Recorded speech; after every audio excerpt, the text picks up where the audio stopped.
Hello, everybody. This is Leonard de Guzman, co-host of the Life After D podcast with Emily Robinson, divorce attorney. We are here. It is May 27th, 2020. We're in the middle of the COVID thing, Emily. Still going. What's going on? What's going on over there?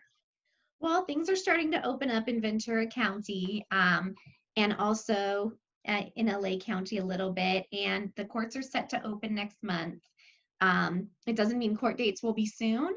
People may still have to wait, especially if their matter's not an emergency, but we're moving in the right direction and trying to get things done, without court, but we will soon have the court back to help us, which would be great. Okay. Well, what we do on the show, if you're a new listener here, we go over the news, things about because life after divorce, there's news, there's things that we like to go over. So let's see what's in the news today. All right, here we go. It's always a hot topic with COVID-19. Irreconcilable in isolation. What's it like to get a divorce during quarantine? New cases of COVID-19 in China have dropped down to 0, but the country is experiencing a different kind of surge. Record high numbers of divorce, according to Bloomberg. The city of Jian in central China and Daozhou in the Sichuan province had so many filings in early March that government offices have become totally backlogged. Could the uncoupling overseas be a sign of what's in store for those still in lockdown? Experts are predicting a similar uptick in American quarantine divorces, as they're being called. There's even a name. Yeah, while spouses continue to endure prolonged cohabitation. We've already seen the trend to plague our favorite reality stars, athletes, and fashion designers. Well, I think we expected these quarantine divorces to happen. People are stuck on top of each other with no break, and it's a really big test of the relationship. I know here in LA County, restraining orders have surged because it's one of the only things you can get into court for right now. And if you were even in a slightly abusive relationship, that may have gotten 10 times worse, being stuck in the house all the time with that abusive person. And it's the same thing with divorces. People that were on the fence, either this time healed their relationship or it, really showed them that they had to move on. And it's tough, but yes, a lot of people have decided to file for divorce during this time. Some courts, LA is accepting new filings. Ventura is not yet, but you can still prepare the papers. And once the court opens for filings, you can submit them. And I do think that unfortunately is a offshoot of people being stuck in the house together. On the other side, there may be a lot of babies in 9 months, and hopefully there's some happy news going on too. Yeah, we're gonna be, I guess, overpopulated. It's gonna be a new baby boom. Okay. Okay. Here, we got a happy story here. A single mother built a tiny house by herself after a divorce, and she says it changed her life. Kelly Lewis decided to build a tiny house after slipping into depression and getting divorced. The 192 square foot, $30,000 house is located just outside Columbus, Ohio, on a lake. The process of building the house brought Lewis purpose, and now she loves that the home is filled with memories. Okay, so 192 square feet. It's like a dollhouse-ish kind of house. Yeah, it's like living in an RV. But I love tiny houses. I love when those tiny house shows are on. They're so cute. I have an RV and I like camping. So, I don't know if I could live in that with my kids and husband full time, but but I like that story because that's a really good example of just reinventing yourself. And sometimes it's just picking yourself up and picking something completely new and different to do. And even though it's a tiny house, it's yours and it's affordable. Some of them can even move and go to different locations. Usually they're in these gorgeous areas where you have like forest and water around you.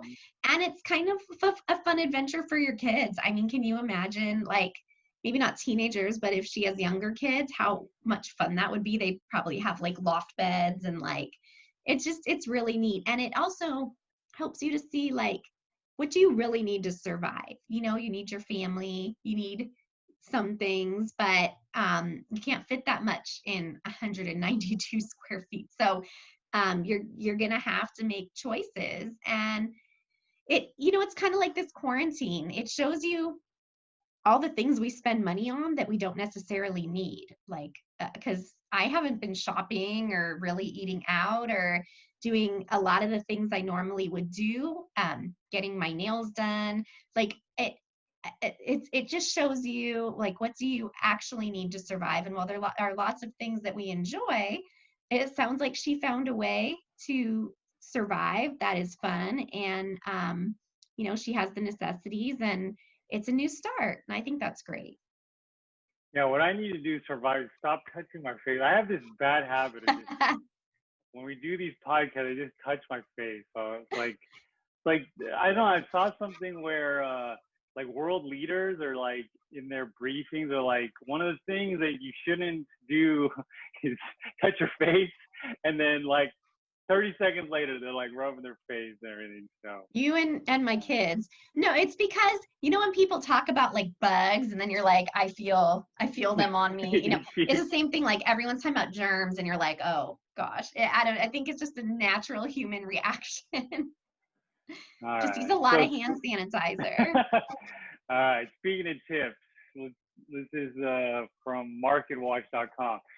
7 tips to smoothly end your marriage in the age of coronavirus, where divorce is harder than ever. Gosh, it seems everything's off of COVID. Number one, research your options for the divorce. Um, see. Number two, interview and assemble your team of professionals. Number three, gather your financial information. Number four, create a budget. 5, review your living arrangements. 6, discuss a parenting plan. And 7, negotiate logistics. Well, I would agree with all of those, but I'm not sure those things do address like legally what you're going to have to do, but they don't address like the self-care aspect at all. Like, you also need to make sure that you are taking care of yourself and your mental health, and preparing yourself for big changes and preparing your kids for big changes. And that might, look like coaching, therapy, just, make sure you're mentally prepared for all this stuff, because you can be as prepared on paper as possible, have all your finances in a row, um, have a parenting plan, but it's not necessarily going to make you emotionally okay with it. And that is one of the biggest roadblocks that I see in these divorces. And that is something that you need to figure out for you, what you need to move on.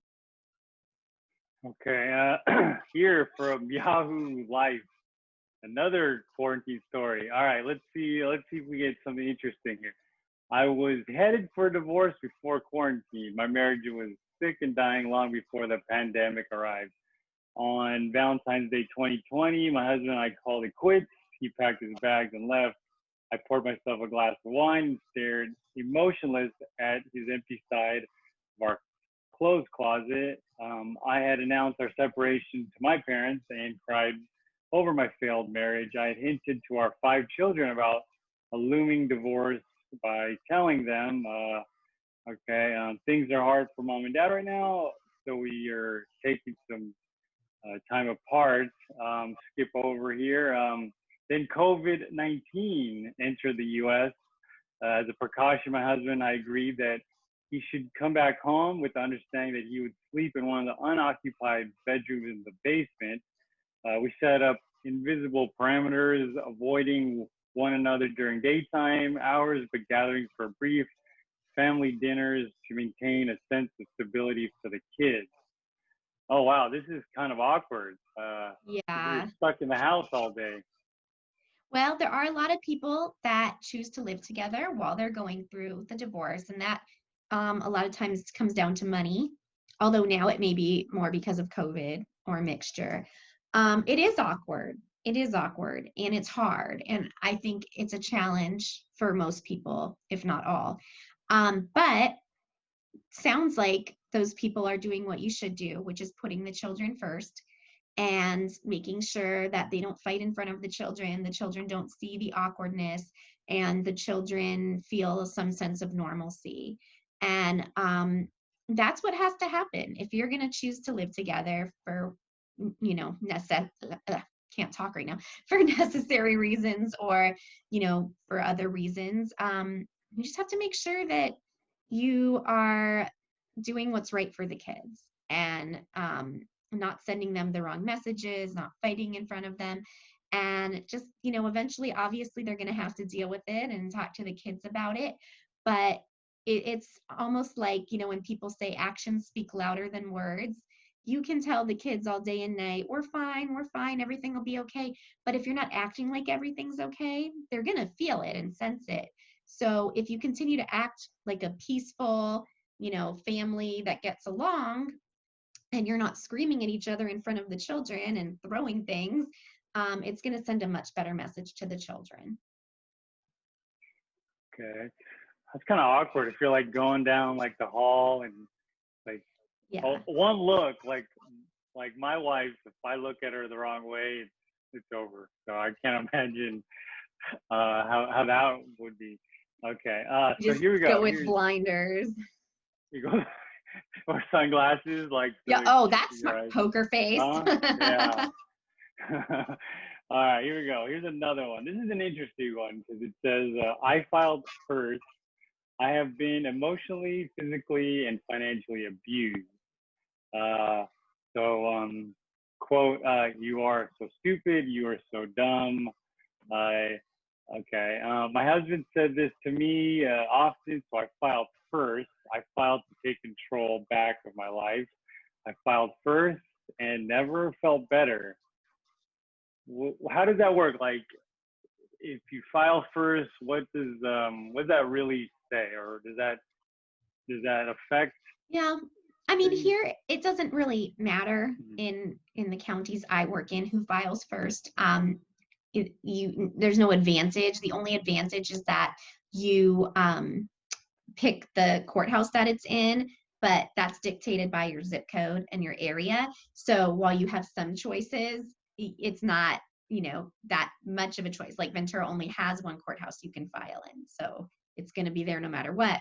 LA has some choices. So, it could affect that. But otherwise, there's not an advantage to it. I get to ask that question a lot. I think the biggest advantage, honestly, is emotional. Like, I did it first, or, it was my choice. I think that's really how most people think about it. Okay. So it's not like I found something first, like I found the candy in the kitchen first, and so I'm entitled to it.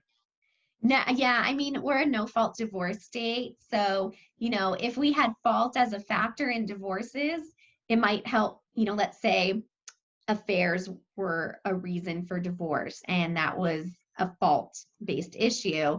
It might prove that your spouse help prove your spouse had an affair if you file first. But it doesn't matter in California because we're no-fault divorce. Other states it may matter. Okay, let's move on to the next person. See, this person says only 2 years, but hurts like we've been married forever. I've known her for 8 years, been together for 5, and married for almost 2.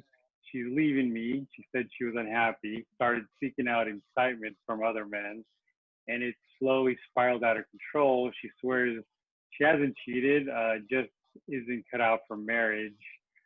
She's a woman of my dreams. A few months ago, I had it all: amazing wife, new house, great job. Talking about kids, now I feel like I've lost what mattered most, and can't understand why.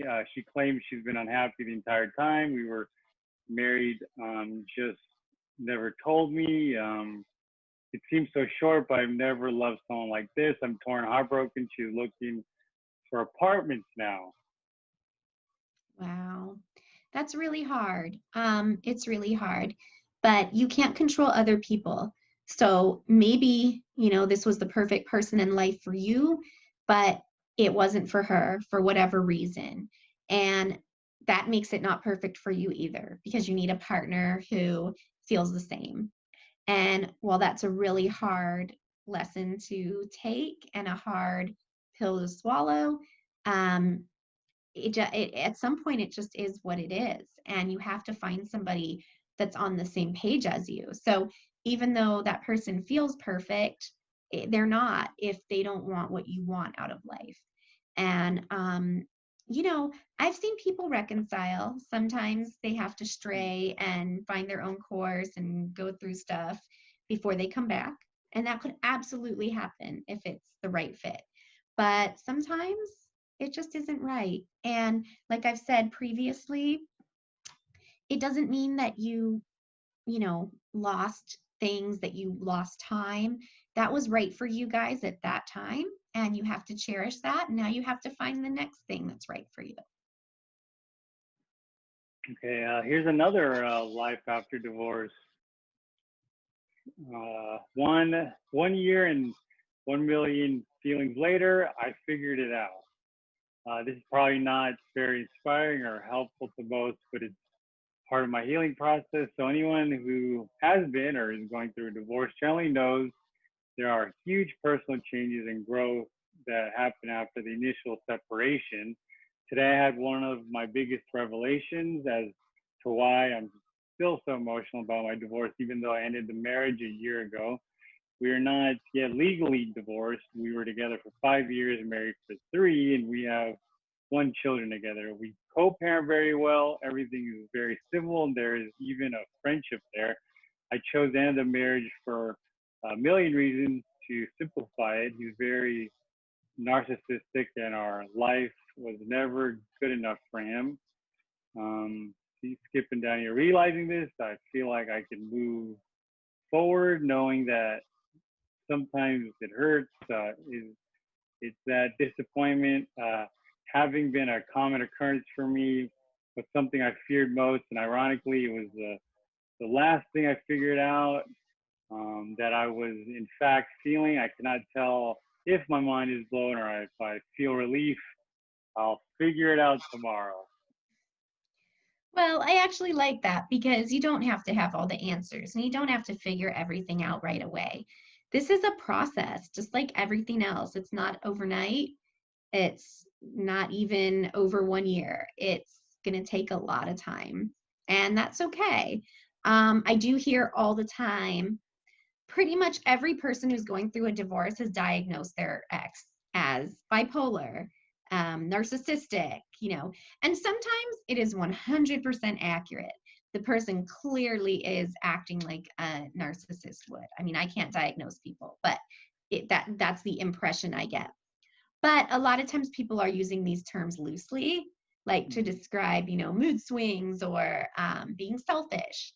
And regardless of whether the person actually has a diagnosable illness, it's clearly somebody that's not giving you what you need and you need to get away from them. But at some point, you did see something in them that you loved. And it is a process to heal from that. So let yourself go through the process and go through the grieving, and like, you don't have to figure it out today. You can figure it out tomorrow or next week or in a year. It doesn't matter. There's no requirement that after the divorce you have complete knowledge of everything that you need to go through. All right, let's do one more post. Let's see. Let's see. Why do I let him have so much control over me? Need support. I'm recently divorced. It was final just this month after 20-year marriage to a man who's had multiple affairs during that time. He was an alcoholic for many of those years, and he's an extreme narcissist who specializes in all kinds of emotion manipulation and abuse. Don't even ask me why I stayed so long. I don't have a good answer for that. See, my question is, why do I still allow this kind of control over me? It's a psychological reaction, and no matter what my brain tells me, my body can't control itself. How do I get past caring what he thinks or if he's angry or not? Well, I like that question because this person, while they again are saying their ex is a narcissist and has all these issues, they realize that the change has to come from them, that they can't change other people.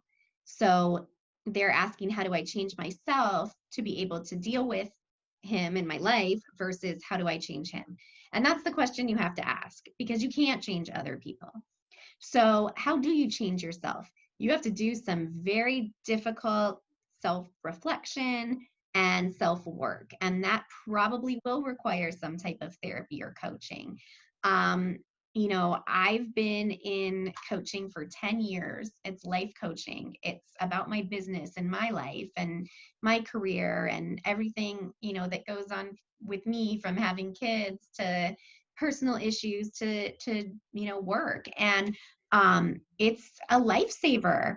You can't do this on your own. Your psyche is very complicated, and most people in modern society are juggling a lot. And you have all these parts of your life that you want to keep full: friendship, social, work, health. You can't do all that on your own usually, and it's okay to need help.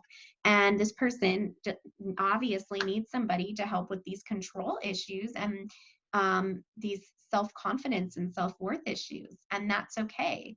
But they identified it, which is the first step. And now they need to go find the proper resources to help them. It's probably not something that they can do on their own. Yeah, it seems like there's a couple narcissists today. I wonder, like, if we took out mirrors in the house, if like those narcissists would be like so narcissist, like you don't even see yourself. So yeah.